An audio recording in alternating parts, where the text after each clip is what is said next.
మల్కాజ్గిరిలో BJP MP అభ్యర్థి ఈటెల రాజేందర్ ఎన్నికల ప్రచారాన్ని ప్రారంభించారు. నియోజకవర్గంలోని దీన్ దయాల్ నగర్లో పండిత్ దీన్ దయాల్ ఉపాధ్యాయ విగ్రహానికి నివాళులర్పించిన ఈటెల బీజేపీ పార్టీ ఆవిర్భావ దినోత్సవాన్ని పురస్కరించుకుని పార్టీ జెండాను ఆవిష్కరించారు.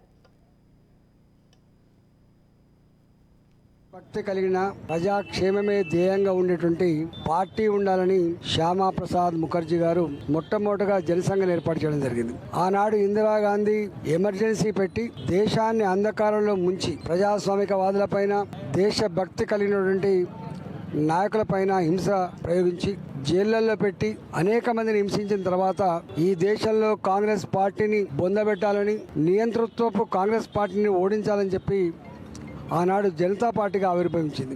ఆ జనతా పార్టీ ఆధ్వర్యంలో ఆనాటి కాంగ్రెస్ పార్టీ చీకటి అధ్యాయాన్ని బొందబెట్టి యావత్ దేశ ప్రజానికం అంతా కూడా జనతా పార్టీని ఎన్నుకోవడం జరిగింది. ఈ 10 సంవత్సరాల కాలంలో ఈ దేశ ప్రజల ప్రేమను పొందడమే కాకుండా, దేశ ప్రజల ఆత్మ గౌరవాన్ని పెంచడమే కాకుండా, ఒక మంచి సుపరిపాలన అందించడమే కాకుండా భారతీయ జనతా పార్టీ ఒక గొప్ప పార్టీగా, ప్రపంచంలోనే అతిపెద్ద ప్రజాస్వామికమైన పార్టీగా అవతరించింది.